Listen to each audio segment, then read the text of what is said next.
Hello everyone and welcome back to a new video. आज हम बात करने वाले हैं नॉर्टन्स थ्योरम में। तो नॉर्टन्स थ्योरम में बेसिकली होता क्या है और क्या करना रहता है। नॉर्टन्स थ्योरम में हमें करना ये रहता है कि हमें दो चीज़ निकालना है। एक होता है नॉर्टन्स करंट आई एन और एक होता है Norton's resistance that is R N. तो देखो, जो हमने थेवेनिन्स थ्योरम पढ़ा है, अगर नहीं पढ़ा है तो कोई बात नहीं, इसमें आप समझ जाओगे। तो अगर आपने थेवेनिन्स थ्योरम पढ़ा होगा तो ये तो निकालने आपको आता होगा आर एन कैसे निकाला जाता है। ठीक है, मेन दिक्कत है आई एन की, वो भी बहुत ईजी है। तो आप पूरा नए तरीके से शुरू करते हैं। देखो, अगर मान लो तुम्हें आई एन निकालना है तो देखो, कोई भी ना रेजिस्टेंस के थ्रू निकालना पड़ता है या फिर कोई सोर्स आप कहीं पे आपको दिया रहता है, पॉइंट उस पॉइंट के थ्रू निकालो। तो हमें यहाँ पे दिया है कि आर एल के अक्रॉस हमें आई एन निकालना है। ये जो करंट है आई एन, ये आर एल के अक्रॉस क्या है, कितना फ्लो हो रहा है। तो हम लोग इसमें करते क्या है, नॉर्टन्स थ्योरम में हम लोग ये जो आर एल रेजिस्टेंस है ना मेरा, इसको बस हम लोग क्या करेंगे, रिप्लेस कर देंगे। किससे रिप्लेस कर देंगे? एक आई एन करंट से। हम लोग उसको छोड़ देते हैं उसकी जगह पर, और यहाँ पे आई एन जो करंट मेरा है हम लोग मान लेते हैं कि इसमें से फ्लो हो रहा है, और उस रेजिस्टेंस को रिप्लेस कर देते हैं हम लोग। ठीक है, कुछ नहीं किया, आई एन करंट को यहाँ पे अज्यूम कर लिया। ठीक है, ये मेरा 4 एम्पेयर का जो मेरा सोर्स है, ये 8 ओम का रेजिस्टेंस है, ये 1 ओम का रेजिस्टेंस है, ये 4 ओम का रेजिस्टेंस है, और ये 30 वोल्ट सप्लाई है। वो सारा कुछ एज इट इज़ है। ठीक है, चेंज क्या हुआ कि ये जो रेजिस्टेंस था लोड, जिसके थ्रू हमें थेवेनिन्स नॉर्टन्स निकालना था, नॉर्टन्स करंट आई एन, बस वहाँ पर हमने क्या किया, इस रेजिस्टेंस की जगह हमने आई एन प्लेस कर दिया। अब हम क्या करेंगे, अब हम सिंपली इसमें अप्लाई कर देंगे, नोडल एनालिसिस अप्लाई कर लेते हैं। नोडल एनालिसिस इजी पड़ेगा इसलिए अप्लाई कर लेते हैं। कैसे वो लगता है ये देखो, यहाँ पे देखो मेरा 30 वोल्ट का सप्लाई है, करंट का डायरेक्शन ये हमें दिख रहा है। तो यहाँ पे करंट मेरी यूँ आएगी। अब यहाँ पे करंट यूँ आई, एक करंट नीचे से आ रही मेरी, तो ये करंट नीचे गई और एक करंट मेरी इधर फ्लो हो जाएगी। ठीक है, ईजी, ये समझ में आ रहा है। अब देखो, इस जंक्शन पे हमने अज्यूम किया V1 वोल्टेज। ठीक है, अब देखो कैसे लगता है नोडल एनालिसिस। यहाँ पे अगर हमें V1 पे निकालना है तो करंट जो है, जो इन सारे जंक्शन पे आ रहे हैं, देखो एक आ रहा है, एक जा रहा है और एक जा रहा है, तो इनको हमें इक्वलाइज़ करना है। तो मान लो ये मेरा I1 हो गया, ये मेरा I2 हो गया, ये मेरा I3 हो गया। तो ये अगर मेरा I1 है तो वो किसके बराबर होगा, I2 प्लस I3 के बराबर होगा ना। देखो, current coming is equals to current going out. ठीक है, तो यहाँ पे मेरा जो करंट आ रहा है वो देखो कैसे निकलेगा। यहाँ पे जो मेरा सोर्स है वोल्टेज का वो 30 वोल्ट है। ठीक है, और जो मेरा रेजिस्टेंस V1 और 30 वोल्ट के बीच में वो है 4 ओम का। ठीक है, तो मेरा जो यहाँ पे I1 जो हुआ वो हुआ 30 माइनस V1 अपॉन 4। कैसे हुआ, फिर से देखो, current flows from higher potential to lower potential. Higher potential कैसे अज्यूम करेंगे, ये करंट का फ्लो हुआ तो हायर पोटेंशियल ये हुई, लोअर पोटेंशियल ये हुई। हमें क्या करना है, ये करंट को निकालना है इसको। तो इस करंट का फॉर्मूला क्या होगा, वोल्टेज अपॉन रेजिस्टेंस। वोल्टेज क्या है मेरा 30 माइनस V1, क्यों, क्योंकि higher potential minus lower potential upon the resistance R। तो 30 minus V1 upon R is equals to this current I1, तो ये हो गया मेरा, इज इक्वल्स टू I2 क्या है, I2 हमें दिख रहा है 4 एम्पियर हमारा फ्लो हो रहा है, तो इसमें कुछ करना नहीं है। 4 प्लस व्हाट इज़ I3 अगर आप यहाँ पर देखेंगे तो I3 V1 minus 0, V1 minus 0, क्यों, क्योंकि नीचे जब भी होता है रेफरेंस पॉइंट होता है, नीचे हमेशा रेफरेंस पॉइंट होता है, और यहाँ पे हमारा जो रेजिस्टेंस है वो 1 ओम का है। तो यहाँ पे हम लोग क्या करेंगे, अपॉन 1, V1 अपॉन 1। अब ये देखो, ये तो निकालना बहुत ईजी है। 30 minus V1 is equals to 4, यहाँ जाएगा 16 प्लस 4 V1, है ना। और यहाँ पे आपका जो बचा है वो 30 minus 16 is equals to 5 V1, और यहाँ पे V1 जो आपका आ रहा है वो आएगा 14 upon 5, that will come about approximately 2.8। ठीक है, तो ये 2.8 आपका जो वैल्यू है ये आएगा। 5 2 10 और 4, हाँ ठीक है 8। अब यहाँ पर आप आ जाओ।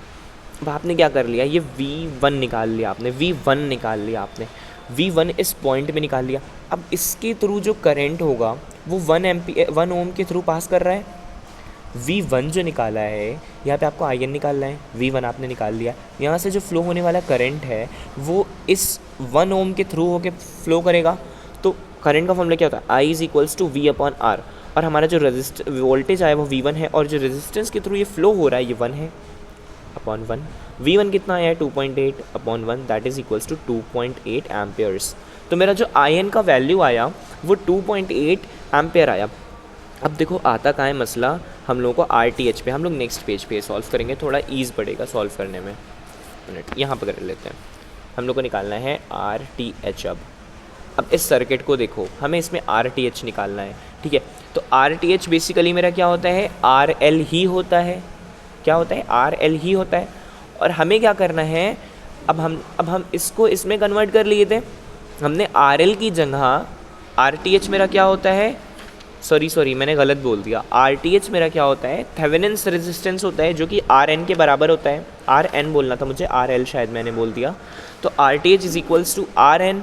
ठीक है, अब हम यहाँ पे IN ला चुके हैं, यहाँ पे एक सोर्स ला चुके हैं। ठीक है, अब क्या करेंगे, हम लोग सारी सोर्सेज को डीएक्टिवेट कर देंगे। सारी सोर्सेज को डीएक्टिवेट कर देंगे, मतलब इसको भी डीएक्टिवेट कर देंगे, इसको भी डीएक्टिवेट कर देंगे। देखो RTH या RN निकालने का जो फॉर्मूला होता है, थेवेनिन्स इक्विवेलेंट रेजिस्टेंस या फिर नॉर्टन इक्विवेलेंट रेजिस्टेंस निकालने का जो फॉर्मूला होता है, वो सारी जो सर्किट में जो सोर्सेज होती हैं उनको बस आपको डीएक्टिवेट करना है। तो आप यहाँ पे जब इसको डीएक्टिवेट करोगे, इस वोल्टेज सोर्स को, तो ये सीधी लाइन हो गई, यहाँ पे आपका आ जाएगा रेजिस्टेंस। उसके बाद आपका देखो यहाँ पे एक रेजिस्टेंस।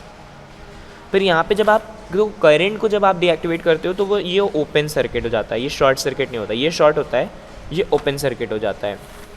ठीक है, और यहाँ पे एक रेजिस्टेंस आपके पास पहले से है। ठीक, और ये आप लोड रेजिस्टेंस को नहीं जो है आप अज्यूम करोगे। ठीक है, ना कि आप इसको अज्यूम करोगे। ये सिर्फ आता है जब आप सर्किट बनाते हो, तो वो उस जो इक्विवेलेंट सर्किट लास्ट में बनेगा IN और RN निकालने के बाद, उसमें ये बस ऐड होगा। ठीक है, मतलब जब आप थेवेनिन्स किए थे तो आपका लोड रेजिस्टेंस ऐड होता है, और जब आप नॉर्टन्स करोगे तो ये ऐड होता है। ये इसको आप लोग भूल जाइए। इसमें यहाँ पर IN निकालते वक्त ये रिप्लेस होकर IN हो जाता है, और जब आप रेजिस्टेंस निकालोगे तो इसको नहीं अज्यूम करते हो, इसको और इसको शॉर्ट कर देते हो, जो भी सोर्सेज होते हैं उनको शॉर्ट कर देते हो। तो यहाँ पे क्या हो जाएगा, 4 ओम है, ये कितना है आपका 1 ओम था शायद, हाँ ये 1 ओम है, और ये 8 ओम है।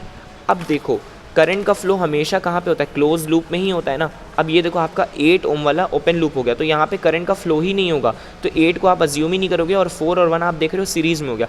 जब यहाँ पे करंट का फ्लो नहीं है, मतलब बीच में अगर कोई लाइन होती तो ये पैरेलल होता, पर बीच में कोई लाइन ही नहीं, ये लाइन इतनी दूर से है मान लो, तो ये लाइन क्या हो गई, ये सीरीज़ में हो गई ना, तो ये 4 और 1 सीरीज़ में हो गया, तो मतलब ये आपका डायरेक्टली ऐड हो जाएगा। 4 और 1 इज इक्वल्स टू 5 ओम। तो ये आपका हो गया एकदम डायरेक्ट आंसर। तो मैं दोनों आंसर को एक बार चेक कर लेता हूँ, इधर मेरा आंसर इज़ रॉन्ग और राइट। तो मेरा जो 2.8 एम्पियर करंट आया था वो बिल्कुल सही है, और मेरा जो रेजिस्टेंस आया है वो मैं 1 मिनट मिला लेता हूँ। मेरा जो रेजिस्टेंस आया है वो भी बिल्कुल सही है, 5 ओम। बस अब आपको करना क्या है, अब आपको एक काम करना है, इसके थ्रू अब आप एक सर्किट बनाओगे। जो मेरा वो आता है, क्या नाम है, रेजिस्टेंस आता है, और जो मेरा करंट आता है, उसके थ्रू हम लोग एक सर्किट बनाते हैं।